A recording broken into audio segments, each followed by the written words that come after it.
ഇത്രയും ക്ലിയറായി ഖുർആൻ പഠിപ്പിച്ചു. അപ്പൊ അല്ലാഹു അല്ലാത്തവരോട് തേടാൻ പാടില്ല. നിങ്ങൾ ഇതിന്റെ ഗൗരവം മനസ്സിലാക്കാൻ വേണ്ടി ശിർക്ക് വരുന്ന ഒന്നുകൂടെ ഞാൻ പറയാം. റസൂല് പറഞ്ഞു, തന്റെ സഹാബാക്കളെ നോക്കിക്കൊണ്ട് അല്ലാഹുവിന്റെ റസൂല് സഹാബാക്കളോട് പറയുകയാ, ഇയ്യാകും അശ്ശിർകുൽ അസ്ഗറാ, ഏറ്റവും ചെറിയതായ ബഹുദൈവാരാധനയെ നിങ്ങൾ സൂക്ഷിക്കണേ എന്ന് റസൂലുള്ളാഹി സ്വല്ലല്ലാഹു അലൈഹി വസല്ലം തന്റെ സഹാബാക്കളോട് പഠിപ്പിച്ചു കൊടുക്കുമ്പോ ഉടനെ തന്നെ സഹാബാക്കൾ ചോദിക്കുന്നു, വമശ്ശിർകുൽ അസ്ഗർ വമശ്ശിർകുൽ അസ്ഗർ, ഏതാണ് റസൂലേ ഏറ്റവും ചെറിയതായ ബഹുദൈവാരാധന എന്ന് ചോദിക്കുമ്പോ അല്ലാഹുവിന്റെ റസൂല് പറയുന്നു, അരിയാ, ലോകമാന്യതയാണ്, ജനങ്ങളെ കാണണം എന്ന് വിചാരിച്ചുകൊണ്ട് ചെയ്യല. ഇമാം അഹ്മദ് ഉദ്ധരിക്കുന്ന ഹദീസിലൂടെ കാണാൻ സാധിക്കുമല്ലോ, മൻ സല്ലാ യുറാഇ ഫഖദ് അശ്റക, മറ്റുള്ളവരെ കാണിക്കാൻ വേണ്ടി ആര് നമസ്കരിക്കുന്നുവോ അവൻ ശിർക്ക് ചെയ്തു പോയിരിക്കുന്നു. വമൻ തസദ്ദഖ യുറാഇ ഫഖദ് അശ്റക, മറ്റുള്ളവരെ കാണിക്കാൻ വേണ്ടി ആര് സദഖ ചെയ്തുവോ അവനും ശിർക്ക് ചെയ്തു പോയിരിക്കുന്നു. എന്താ ഇവിടെ സംഭവിച്ചത്? അല്ലാഹുവിന്റെ പ്രീതി കാംക്ഷിക്കേണ്ടുന്നിടത്ത് ജനങ്ങളുടെ പ്രീതി കാംക്ഷിക്കുമ്പോ അതുപോലും ശിർക്കിൽ എത്തപ്പെടുമെന്ന് പഠിപ്പിക്കുമ്പോ അതിന്റെ ഗൗരവം മനസ്സിലാക്കാൻ വേണ്ടി പറഞ്ഞതാ. നാളെ പരലോകത്ത് 3 ആളുകളെ കൊണ്ടുവരുമെന്നും ആ 3 ആളുകളെ കൊണ്ടുവരുമ്പോ അവരോട് അല്ലാഹു തആല വിചാരണ ചെയ്യുകയാ. ഒരു മനുഷ്യനോട് ചോദിക്കുന്നു, നീ എന്താണ് ദുനിയാവിൽ പ്രവർത്തിച്ചതെന്ന് ചോദിക്കുമ്പോ ആ മനുഷ്യൻ പറയുന്നു, നാഥാ, എന്റെ ആയുസ് പോലും നിന്റെ മാർഗത്തിൽ ഞാൻ അർപ്പിച്ചിട്ടുണ്ട് റബ്ബേ, അഥവാ യുദ്ധത്തിന്റെ രണാങ്കണത്തിൽ ഞാൻ ഷഹീദായവനാണ് നാഥാ എന്ന് അല്ലാഹുവിനോട് പറയുമ്പോ അല്ലാഹു തആല പറയും, നീ ഷഹീദായത് നീ വലിയ ധീരനാണെന്ന് കാണിക്കാൻ വേണ്ടിയിട്ടാ, നീ റിയാ ഉദ്ദേശിച്ചവനാണെന്ന്, നീ വലിയ ധീരനാണെന്ന് കാണിക്കാൻ വേണ്ടിയിട്ടാണ്. അതുകൊണ്ട് ആ മനുഷ്യനെ നരകത്തിലേക്ക് എറിയാന് കൽപ്പിക്കുമ്പോ എന്റെ സഹോദര രണ്ടാമത്തെ വ്യക്തിയും വരികയാ. ആ മനുഷ്യൻ പറയുന്നു, നാഥാ, ഒരുപാട് ദാനധർമ്മങ്ങൾ നിന്റെ മാർഗത്തിൽ ഞാൻ ചെയ്തിട്ടുണ്ട്. അല്ലാഹു പറയുന്നു, നീ ദാനധർമ്മങ്ങൾ ചെയ്തത് നീ വലിയ ധർമ്മിഷ്ഠനാണെന്ന് കാണിക്കാൻ വേണ്ടിയിട്ടാണ്. അതുകൊണ്ട് ആ മനുഷ്യനെയും നരകത്തിലേക്ക് എറിയാൻ മലായികത്തുകളോട് കൽപ്പന കൊടുക്കുമ്പോ മൂന്നാമത്തെ വ്യക്തിയും കടന്നു വരികയാ. ആ വ്യക്തിയോട് ചോദിക്കുന്നു, എന്താണ് പ്രവർത്തിച്ചതെന്ന് പറയുമ്പോ ആ മനുഷ്യൻ പറയുന്നു, അതാ ഒരുപാട് അറിവുകളെ നിന്റെ മാർഗത്തിൽ പഠിപ്പിച്ചു കൊടുത്തിട്ടുണ്ട്, ഒരുപാട് അറിവുകളെ നിന്റെ മാർഗത്തിൽ പഠിപ്പിച്ചു കൊടുത്തിട്ടുണ്ടെന്ന് പറയുമ്പോ അല്ലാഹു പറയുന്നു, നീ അറിവുകളെ പഠിപ്പിച്ചു കൊടുത്തത് നീ വലിയ പണ്ഡിതനാണെന്ന് കാണിക്കാനാ. അതുകൊണ്ട് ആ മനുഷ്യനെയും നരകത്തിലേക്ക് എറിയാൻ അല്ലാഹു കൽപ്പന കൊടുക്കുമെന്ന് ഹബീബായ റസൂലുള്ളാഹി സ്വല്ലല്ലാഹു അലൈഹി വസല്ലം പഠിപ്പിക്കുമ്പോ എന്തേ സഹോദര ഇവിടെ സംഭവിച്ചത്? അല്ലാഹു കനിഞ്ഞരുളിയ ആയുസിനെ അല്ലാഹുവിന്റെ മാർഗത്തിന് വേണ്ടി യുദ്ധക്കളത്തിലൂടെ ഷഹീദാക്കുമ്പോഴും ജനങ്ങളൊന്ന് കാണട്ടെ, ഞാൻ വലിയ ധീരനാണെന്ന ചിന്ത വന്നപ്പോ അല്ലാഹുവിന്റെ പ്രീതി കാംക്ഷിക്കേണ്ടെന്നിടത്ത് ജനങ്ങളുടേത് കാംക്ഷിച്ചപ്പോ നരകത്തിൽ പോകുമെന്ന് പഠിപ്പിക്കുമ്പോ ഒരാൾ ജോലി ചെയ്തുകൊണ്ട് അവന്റെ വിയർപ്പിന്റെ അധ്വാനമാകുന്ന അവൻ സമ്പാദിച്ചെടുത്ത സമ്പാദ്യം അത് മറ്റൊരാൾക്ക് വെറുതെ കൊടുക്കുമ്പോഴും ജനങ്ങളൊന്ന് വിചാരിക്കട്ടെ, ഞാൻ വലിയ ധർമ്മിഷ്ഠനാണെന്ന ചിന്ത കടന്നു വന്നതിന്റെ പേരിൽ അല്ലാഹുവിന്റെ പ്രീതി കാംക്ഷിക്കേണ്ടെന്നിടത്ത് ജനങ്ങളുടേത് കാംക്ഷിച്ചപ്പോ അതും നരകത്തിലേക്ക് പോകാൻ കാരണമായെന്ന് പഠിപ്പിക്കുമ്പോ ഇങ്ങനെ ഒരുപാട് സഹോദരന്മാരെ ഓരോന്നും നമ്മൾ ആലോചിക്കണ്ടേ.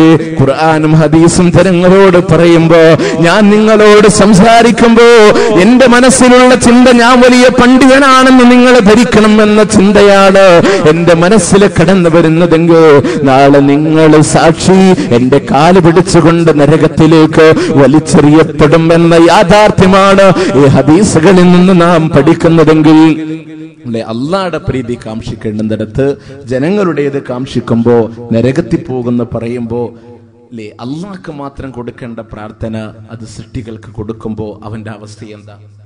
നമസ്കരിക്കുന്നത് പോലും മറ്റൊരാൾ കാണണമെന്ന ഉദ്ദേശം വന്നാൽ ശിർക്ക് വരുമെന്ന് പറയുന്നുവെങ്കിൽ അല്ലാഹ്ക്ക് മാത്രം കൊടുക്കേണ്ടി വരുന്ന പ്രാർത്ഥന അത് അല്ലാഹു അല്ലാത്തവർക്ക് കൊടുക്കുമ്പോഴുള്ള അവസ്ഥ എന്താ? നാളെ മലായികത്തുകൾ വന്ന് റൂഹിനെ പിടിച്ചു കൊണ്ടുപോകുന്ന അവസ്ഥയുണ്ട്. ഹത്താ ഇദാ ജാഅത്ഹും റസൂലുനാ യതവഫൗനഹും ഖാലൂ ഐനമാ കുൻതും തദ്ഊന മിൻ ദൂനില്ലാഹ് ഖാലൂ വല്ലൂ അന്നാ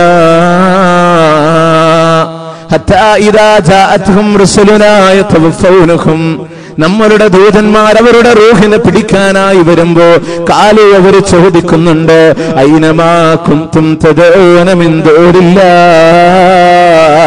അല്ലാഹനെ കൂടാതെ നീ പ്രാർത്ഥിച്ചിരുന്നവരൊക്കെ തേടിയിരുന്നവരൊക്കെ എവിടെ പോയടോ?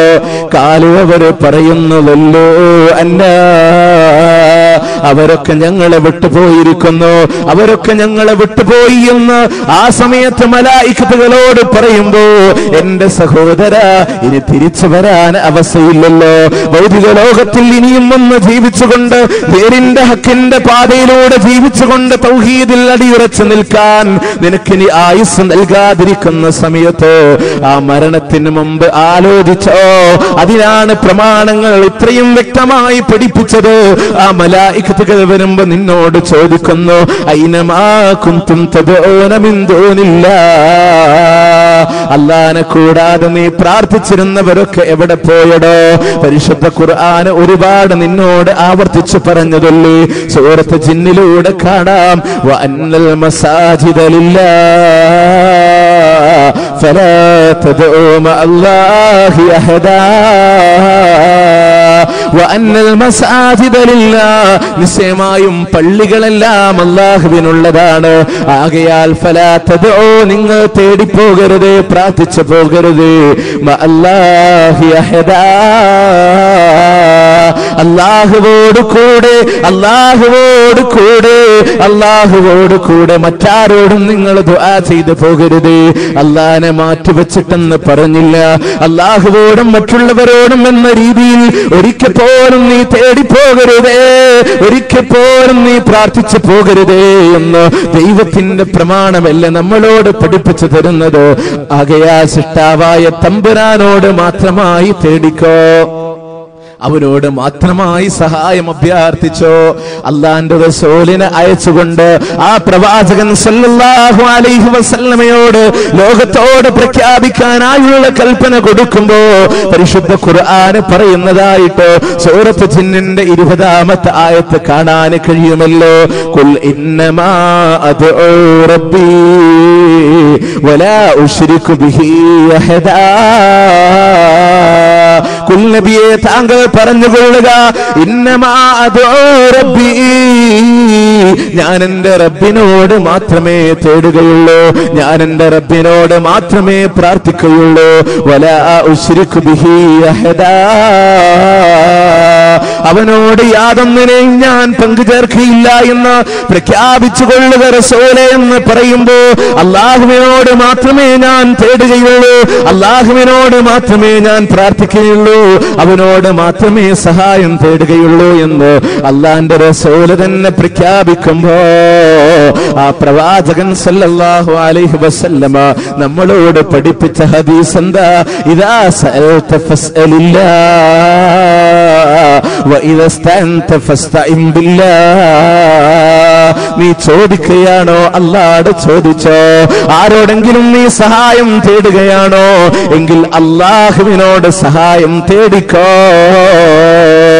എന്റെ മുഅ്മിനെ ഞാൻ ചോദിക്കട്ടെ, ഒരു ദിവസത്തിൽ 17 തവണ നമസ്കാരത്തിൽ കയ്യും നെഞ്ചത്തും വെച്ചുകൊണ്ട് അല്ലാഹുവിന്റെ മുന്നിൽ എടുക്കുന്നതായ പ്രതിജ്ഞയുണ്ടല്ലോ, ഇയ്യാക നഅ്ബുദു വ ഇയ്യാക നസ്തഈൻ. വിശാലതല അർത്ഥങ്ങളിലേക്ക് കടന്നു പോകുന്നതിന് മുമ്പ് നാമൊക്കെ പാരായണം ചെയ്യുന്ന അതേ സൂറത്ത് ഫാത്തിഹയിൽ നമ്മൾ ചെയ്യുന്ന ആ ഒരു പ്രതിജ്ഞയൊന്ന് പ്രാവർത്തികമാക്കാൻ.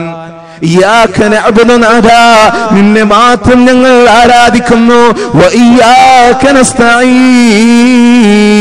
നിന്നോട് മാത്രം ഞങ്ങൾ സഹായം തേടുകയും ചെയ്യുന്നു റബ്ബേ എന്ന് അല്ലാഹുവിനോട് തേടുമ്പോ, അല്ലാഹുവിനോട് പ്രതിജ്ഞ ചെയ്യുമ്പോ എന്തേ അത് ജീവിതത്തിന്റെ പ്രാവർത്തിക തലങ്ങളിലേക്ക് കൊണ്ടുവന്നുകൂടാ? നമസ്കാരത്തിൽ ഒരു